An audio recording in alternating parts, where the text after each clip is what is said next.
Ladies and gentlemen, here we go with game number 6. Right now, match point for Socke. Let's get into it. It's going to be Metropolis. Interesting pick, if I might say so myself, Mr. Khaldor. Indeed it is. Metropolis is a map, well, there are a couple of maps that I would never want to face against a Protoss player when I play Zerg, and Metropolis is definitely one of them. We've seen in the GSL the one thing that is really hard on Metropolis if you're a Zerg is the push with gateway units and immortals.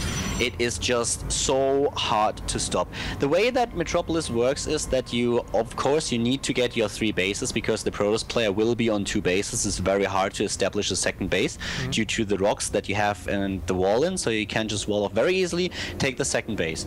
The Zerg player usually counters with a 3rd base, and the way Metropolis works is that you have a lot of positions that you have to defend and a lot of very small pathways. So what we see most Protoss players do is just rely on a very gateway heavy force and attack with 3 additional immortals. We've seen pushes with around 10 to 11 sentries, 3 immortals, 1 warp prism for the warp ins, and then they just warp in a relentless stream of gateway units, and it is so hard to defend as a Zerg player because you have nothing to deal with warp prism, so you can't stop the warp ins unless you have 3 queens in range, or 2 or 3 queens in range of the warp prism. So the Protoss player is just warping in round after round, and he will always try to adapt to the units of the Zerg. So if there are a lot of Zerglings, he warps in the Zealots that already have +1 at this point in time. If there are a lot of roaches, then he just goes a little bit more stalker heavy.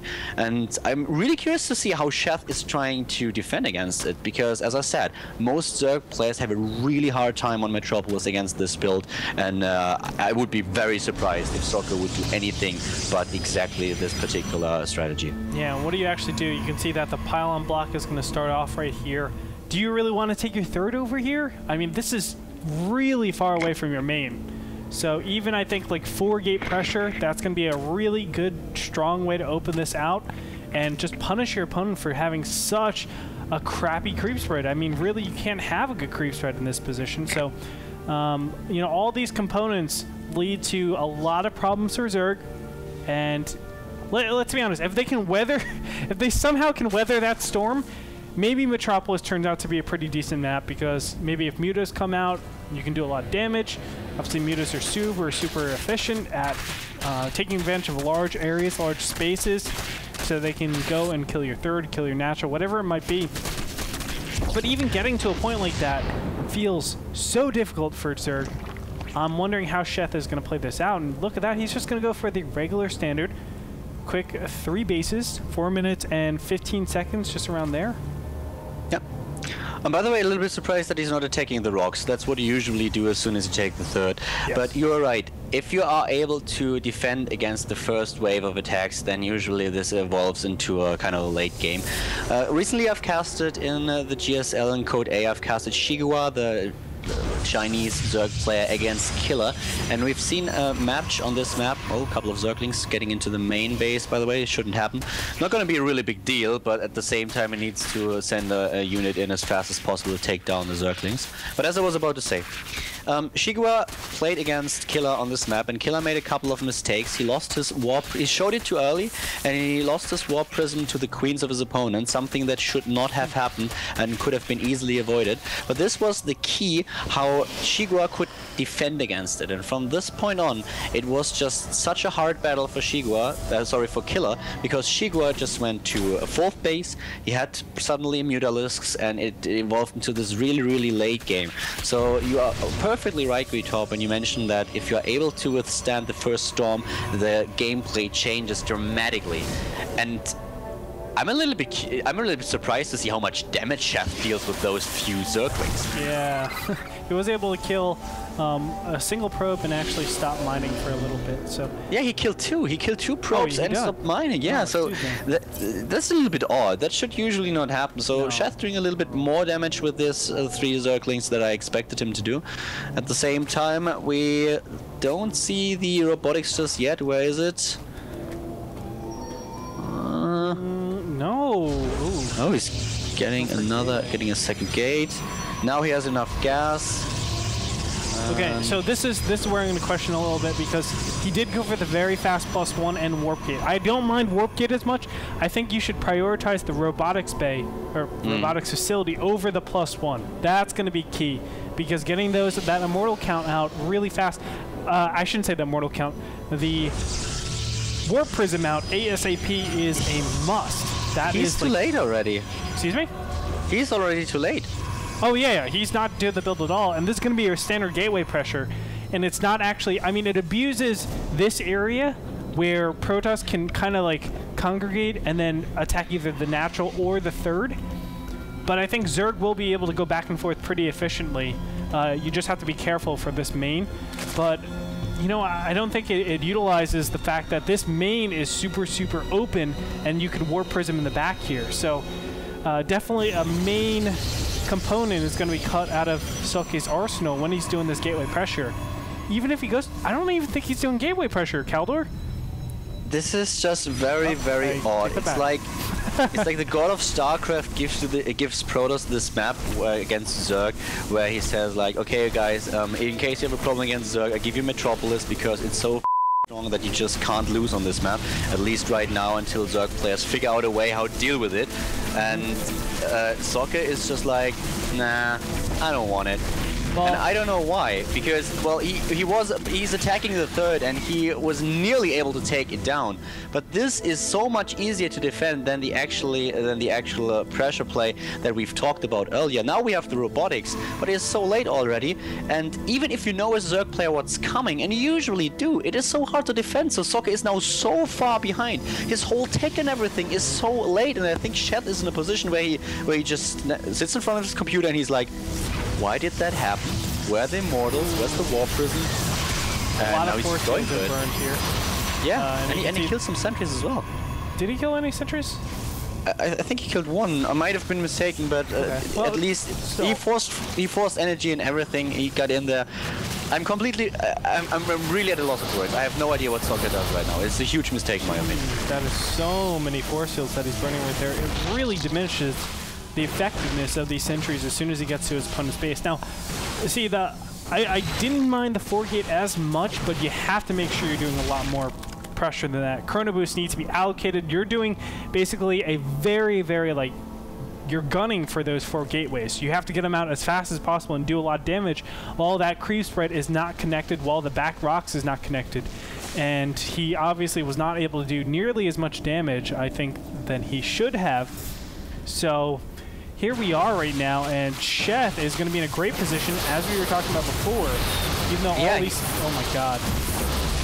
Some decent force fields, but he needs way too many of them in order to contain this small number of roaches, and now he's nearly out of energy with the rest of his sentries.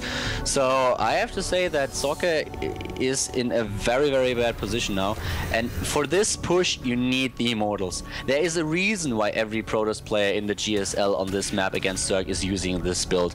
There is a reason for it, and the only thing I want to do right now is I want to go to Socke and I want to ask Socke why. Why did you use this build? Obviously he had some kind of idea, there is a reason for it, but I have to admit that right now I don't get it. Did he make a mistake? Did he forget something in his build and then just went for the 4-gate? Did he think he could do a lot more damage with it? Or why would he actually not try to go for that push? We have a first immortal out, but it's already way too late. We're at the 12-minute mark, and Sheth, he's getting a 4th. He's ready.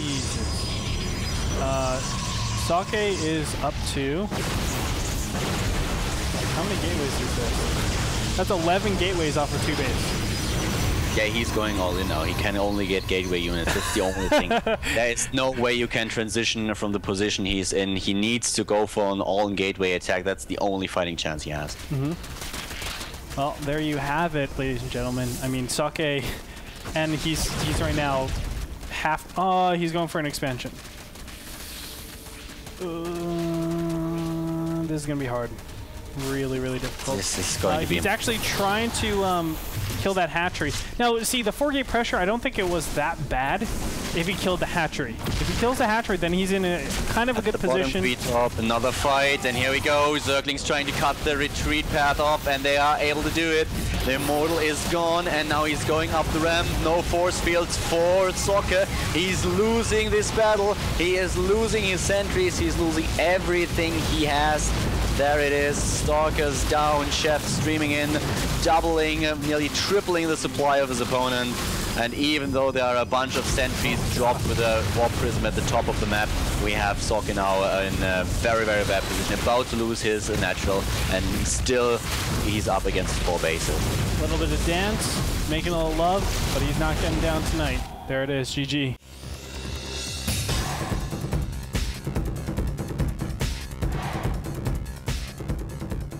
Yeah, that is GG. And you were just talking about the 4-gate, and maybe I've been a little bit too harsh. I just want to explain a bit.